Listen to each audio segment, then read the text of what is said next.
Hi, and welcome to another edition of Hey Coach. Again, we have the usual suspects as our chief guest today, my good friend Fred Almade, who now has a new title called Retired Educator. How do you like that title? That's music to my ears. I just saw it on the screen. Yeah. Two good things. Okay. First of all, retired, which I think is wonderful. I'm still newlywed at that, only 3 weeks in. And then educator. So it's been a great run, especially in St. Lucie County. I've been here 26 years. I enjoyed every minute of it, but now between the two, it's working out well. Before we get started with our show, I just want to, Blake Coombs, who's the athletic director over at Centennial High School, wanted me to mention that they're going to have a soccer showcase 27th and 28th at South County Stadium for junior boys and girls. And Fred, you know this, it's very, very hard to promote your athletes now, and I think that's a very good thing. So if anybody has any question, give Blake a call over at Centennial High School. The show we were supposed to do today was going to be on college football, but I kind of flipped the switch. And Fred, I'm going to do the show on you. Oh. I know you're going to be very embarrassed, which I'm going to totally enjoy this. But we got some quotes in from some of your friends and everything. But first of all, let's go through your background, Fred. You brought up where? Well, I grew up in Pittsburgh, all my education, meaning my high school years. Yes. And I went to college, University of Pittsburgh, got my master's degree at Duquesne University. Okay. And that's where my education starts. And then I got married to my bride, Kathy. And where did you meet her? Who I've been married 36 years, going 37. And you met her where? Up there in Pittsburgh? I met her in Pittsburgh, right. Okay. And then we moved to Florence, South Carolina. Worked in education there for 10 years. And then came down here to St. Lucie County, loved it, and that's been 26. So I'm working on about almost 39 years of education, 10 in South Carolina and 26 years here in St. Lucie County. When you came to St. Lucie County, where was the first school you worked at? Well, I came here at Lincoln Park Academy when there was no Centennial, and there was no Treasure Coast, and there was only a couple high schools here, and I was the director of guidance at Lincoln Park Academy. That was my first job in St. Lucie County. I was there for 4 years. Okay. And you were there at Centennial from year one? I came the second year. Second year of the school. Enjoyed it ever since. I'm the retired director of guidance, which I was doing that for about 18, but I was at the school for 22. So 4 at Lincoln Park Academy, and then 22 here at St. Lucie West Centennial, as I said on the screen, retired educator. I'm going to get you a shirt that says that. That's fine. I'll wear it. Were you the longest tenured person at Centennial?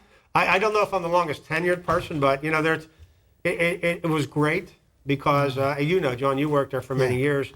A lot of the people when we first came, there weren't that many. I mean, we maybe only had 1,200 students. Right. And so when the school started 23 years ago, maybe my numbers are wrong, but I was there the second year, you pretty much knew every student. And then it went from 1,200 students to 14, 16, 18. We peaked at one time at 2,800 before they built Treasure Coast High School about 10, 12 years ago. So, it's changed immensely with the number of students over time. But the faculty was, a lot of them stayed for a long time until some of those have retired. Yes.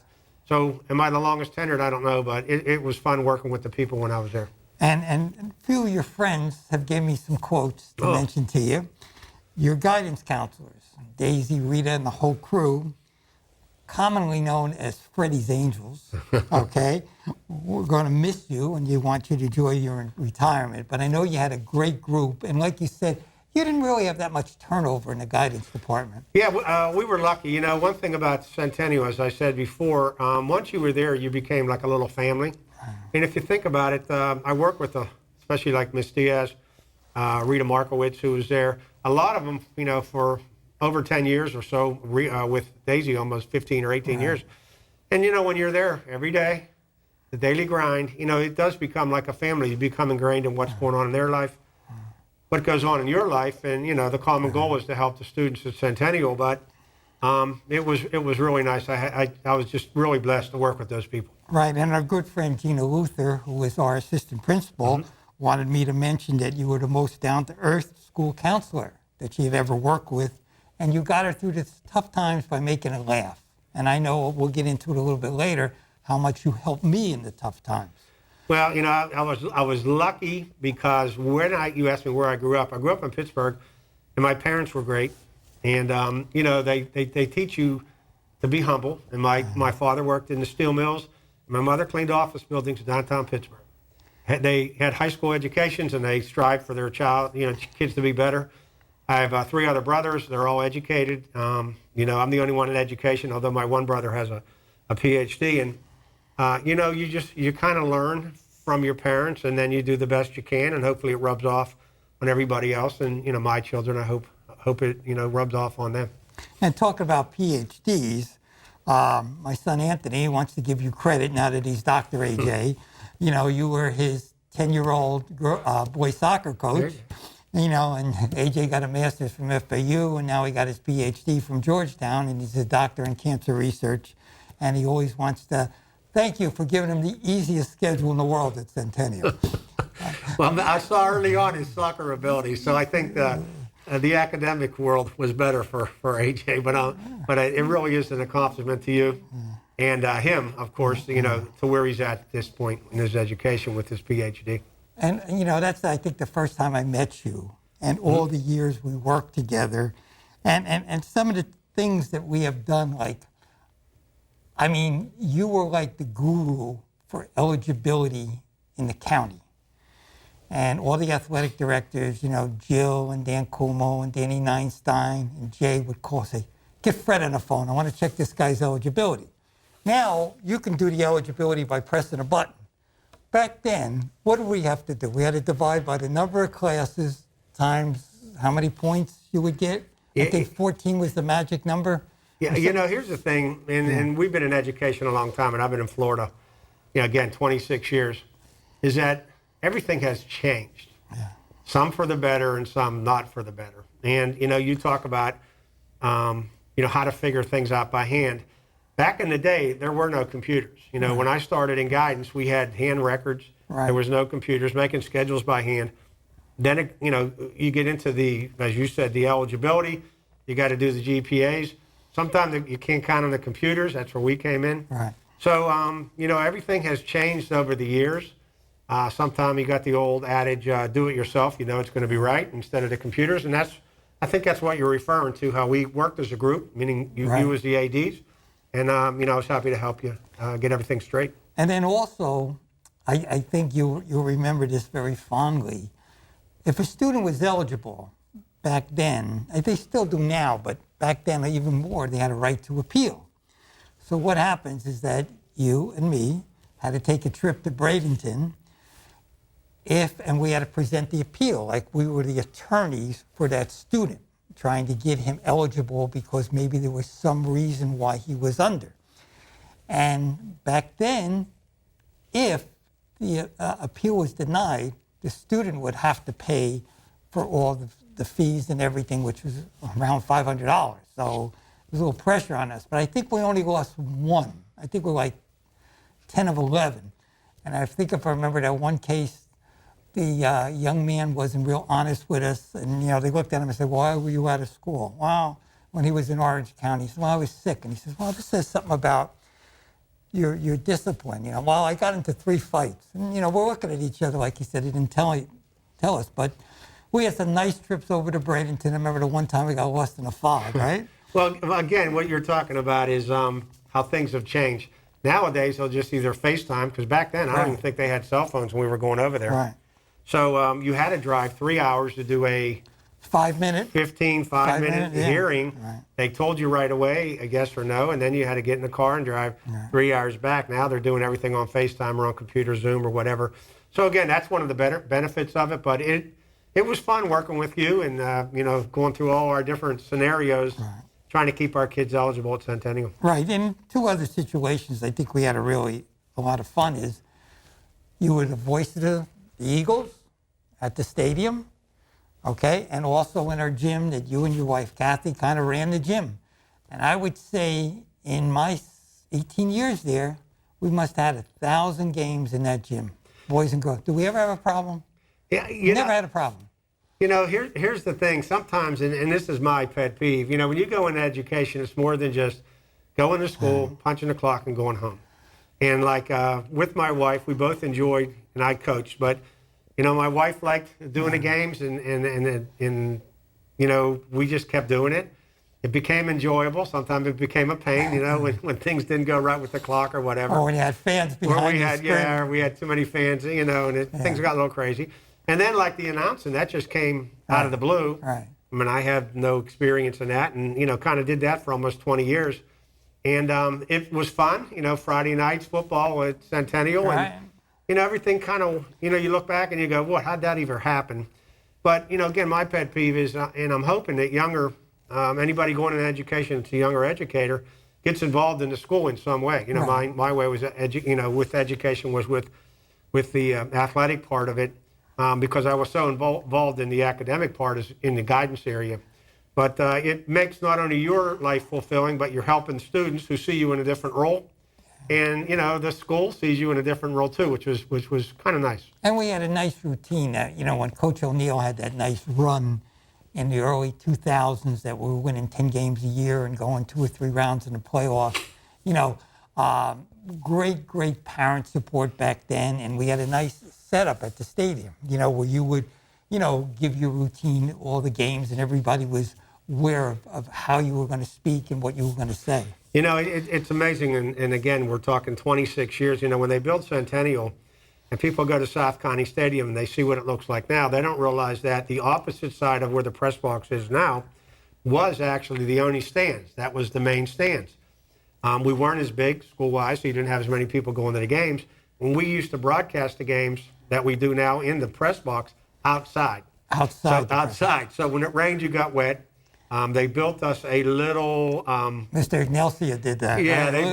they built us a little. I want to call it a box. Yeah. But when we got into the playoffs, you're talking about Coach O'Neill. It would begin in November, and we had hurricanes, and the box got kind of knocked on, and it looked like a little manger out there. People put lights up because it was near, the holidays. But people now, they just see what it is. But back then, we were flying by the seat of our pants, but it was a lot of fun. You remember the first game that we had at South County Stadium, and we had all the dignitaries coming because it was a big deal.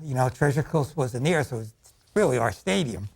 And as the teams are warming up, they're putting up the goalposts. And I remember the one side was a little off, to say the least. It was a lot off.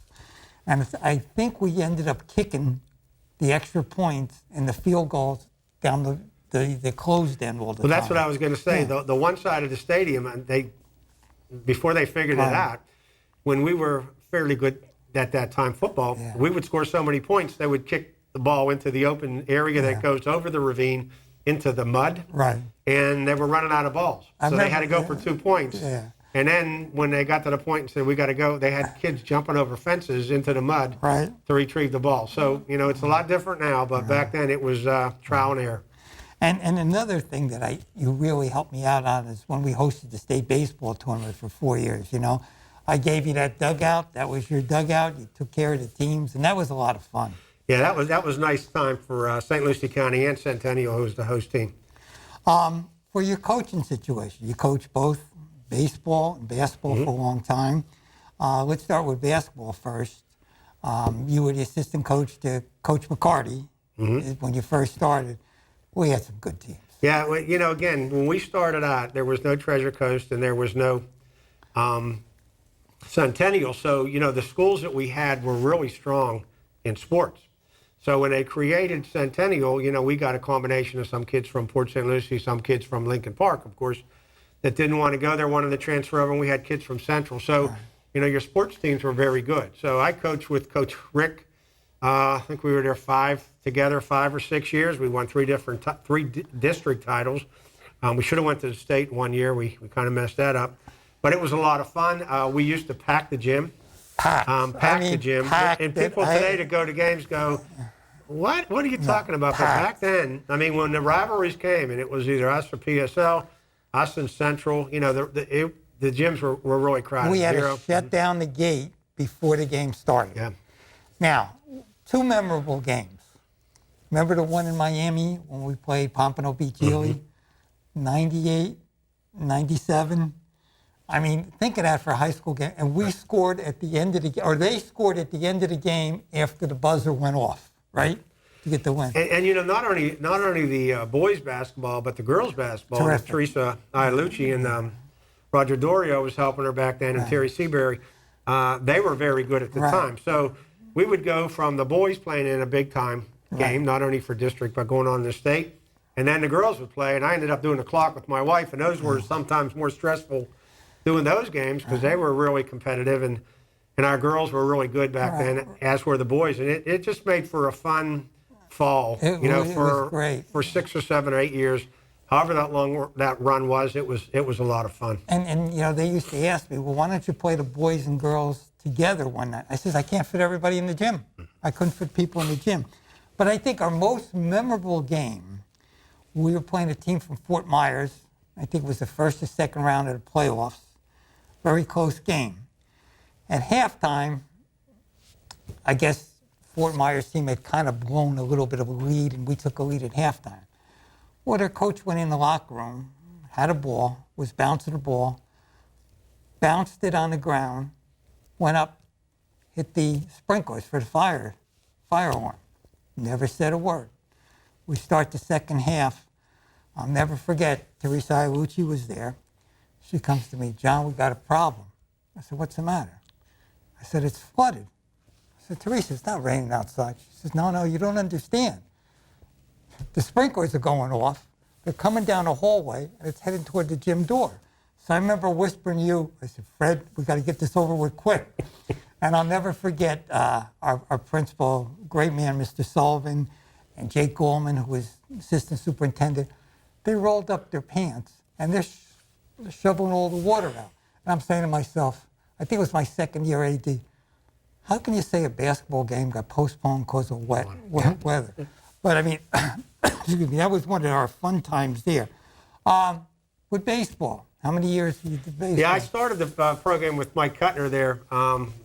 So the very first year of the program, I helped coach baseball, and I was there 20 years until a couple years ago when I gave it up when Coach Szyminski and myself said, let's just call it a day. Yeah. But again, with the baseball program, I was involved in 6 district titles that we won there. We had many kids that went on to college and played college baseball, as we did basketball. Right. We had a lot of kids that went to college and played basketball. So, you know, it's always been, we were always a very good competitive team in baseball and basketball. And then football, especially in the beginning, was really good. So, you know, it's been fun the whole time. It's amazing how 20-some years fly by. Yeah. And, you know, we mentioned some names on here today that probably if they ever see it go, oh, yeah, I remember that. Because you forget all the fun times because, you know, sometimes it's not so much fun when you're losing. And you fail to remember the good times when we first started out. And I remember, you know, we were fortunate. I kind of helped out. We took the one team to go to the state championship. It was up at Tampa. Over in Tampa. At where the Yankee Stadium. And I'll never forget, and you know, we shouldn't have got there. Everything broke right, and we had a great group of kids. And I remember we were playing Bishop Kenny, who was much better than we were. Well, after the third inning, we're up 3-1, and I'm looking at my watch. I said, it's 1:45. Mr. Sullivan wanted me to call the scoring. So I said, I better call it in now. So we called in, and I know he announced, and everybody's cheering, we're up 3-1. Well, we lost 8-3, but nobody realized that. I think it was on a Friday. But that was a really fun time, too. And as you said, you know, back before Treasure Coast opened up, you know, we kind of had like the cream of the crop with the kids. I know one year, I'm trying to remember which one it was, probably around 2005, we won 8 district titles in 1 year, and there was less sports back then.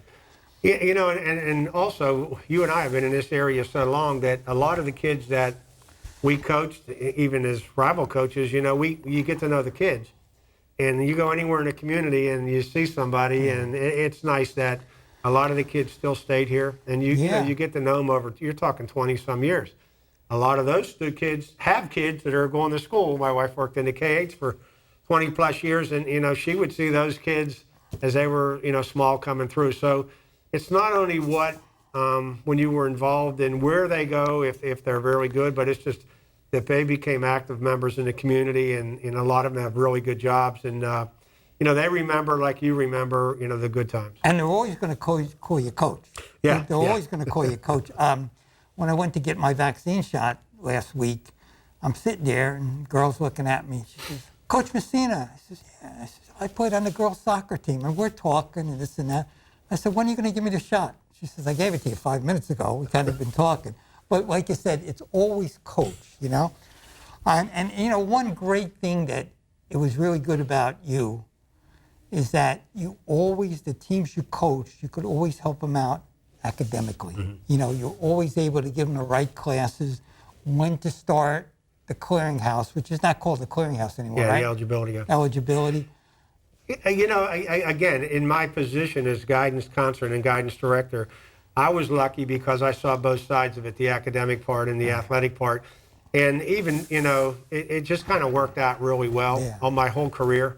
And, I was always able to help anybody that needed to help. And we were lucky at Centennial, and even when I was at Lincoln Park, we had some really good athletes over there that they were good enough to go on and play. And again, that was to their benefit, so I was happy to help them. And we always had great principals, from Mr. Sullivan to Gil Pike to John Lynch to Andrea Popwell. Everybody supported athletics there. And when we were on a roll, it was real like a, I remember even taking some road trips, how many fans would go to the games, And I know they would always compare announcers. Well, that guy doesn't sound like Fred, always giving a hard time on that. So now, besides watching as many University of Miami games as possible and on all three sports, COVID permitting, what's your plans? Well, like I said, I'm new to this game, and so my wife's retired, so me and her watching The Price is Right every day. And, Did you get the show right? Yeah, it's just really a nice time in your life that you can enjoy it because you earned it. As I said, I'm new to the game, but I enjoy just doing whatever I need. If it's helping my wife, if it's just going golfing with you, if it's really just not doing anything, just doing something around the house. It's a time in your life that you hope you last for a long, long time. Yeah. And so far so good. 3 weeks in. And you always have the great memories. You're always going to, the bad memories go away. The good memories always stay with you. That's the way I feel. One topic I wanted to talk to you about in the college sports now, well, really, there's two topics. Number one, the transfer portal. Anybody wants to transfer, they can transfer this year, right? Because of the COVID situation. Yeah, this is what we talked about on one other show that, it's everything's changed, and you and I really like college football, college basketball. And now it's like you don't even know who's playing for what team. And it's a lot like high school sometimes. I mean, you can be eligible at different schools and different seasons, which is bizarre. But, it's I think it's a sign of the times. 37 years in education, I've never seen anything like it, but I never saw COVID. So, you go with the flow with the COVID, you go with the flow with this transfer portal. Everybody's trying to figure it out. Whether it's right or wrong, I don't know, but it does make for interesting times. But even before the COVID, the transfer portal was getting wide open. Very, very rarely have they denied anybody.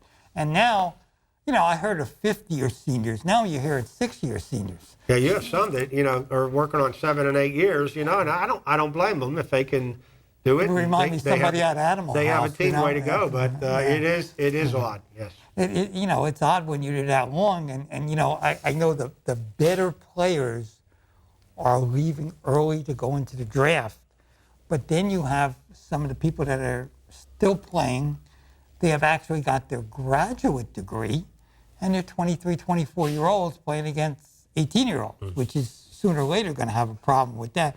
How about this other situation where we had at Duke University this week? Their top basketball player, who's been on and off, I forgot his name, I think it's Johnson, who hurt his leg, on and off playing, supposed to be a lottery pick, decides, I'm not going to play the rest of the year. I'm going to get ready for the draft. When I read that with the Duke player, and I don't know all the particulars, Coach K took the high road and said, we support him, and did all that. And, I'm assuming he does. Yeah. But you got to look and see the way college sports and even high school sports are going. You know, is it a me or a we situation? You know, is it the team over the individual, or is it the individual who can make generational money because that kid from Duke's supposed to be a top 10 pick? Right. I mean, that's generational money for his family. So you kind of wonder what's going on now. But that's the very first basketball one that opted out that's kind of a high visibility.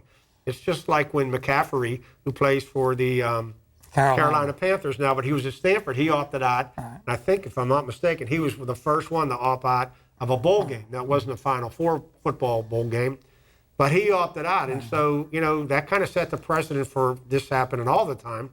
So you kind of wonder, now that they're getting into the NCAA basketball tournament coming up, you know, are teams going to opt out, you know, by not playing in a tournament with the COVID? But individuals going to opt out, so they don't want to get hurt if their team's on the bubble or maybe not doing so well because Duke's on the bubble. And I don't know how this is going to play out, but I do think it's going to be something that you're going to see more of it in the future. And that young man has every right to do it. That's the way the system is right now. Yeah, and again, I think Coach K, you know, he took the high road, and I think he was maybe a little shocked and going, okay, we have one. Now, other coaches are going, okay, what about my kid? What about my kid? So, But then you see contrasting viewpoints. Like, look at the bowl games. I remember there was a wide receiver from Oklahoma State that opted out at halftime. At halftime, playing Miami. Mm-hmm. And then you had Jalen Waddle, who could barely walk for the national championship game. He was going to be a first-round pick no matter what, begged to play in the game. Yeah. So again, you know, how is this going to be team? And I think there were some quotes from Dan Mullen, who's the coach at the University of Florida. The biggest job of a college coach right now is you got to re-recruit your own players every year. And I think college basketball, because the player from Duke really is started something different. Right. Because, you know, you think about it, there's only like 15 players on a basketball team, and, you know, you have your 3 or 4 that are really, really good. Right. So it's different in football when you got 125 on a team, and, you know, you got a player here and a player there when you're playing 22 in a game.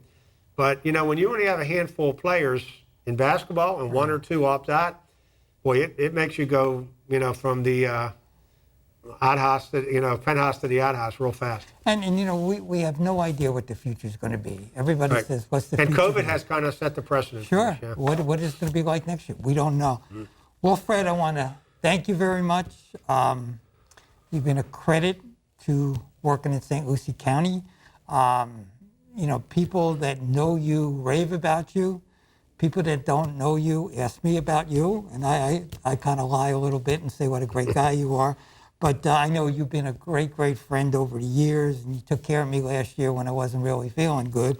But you and your wife and your kids are absolutely wonderful, and I want to thank you for coming on the show. And we'll see everybody next month on another edition of Hey Coach.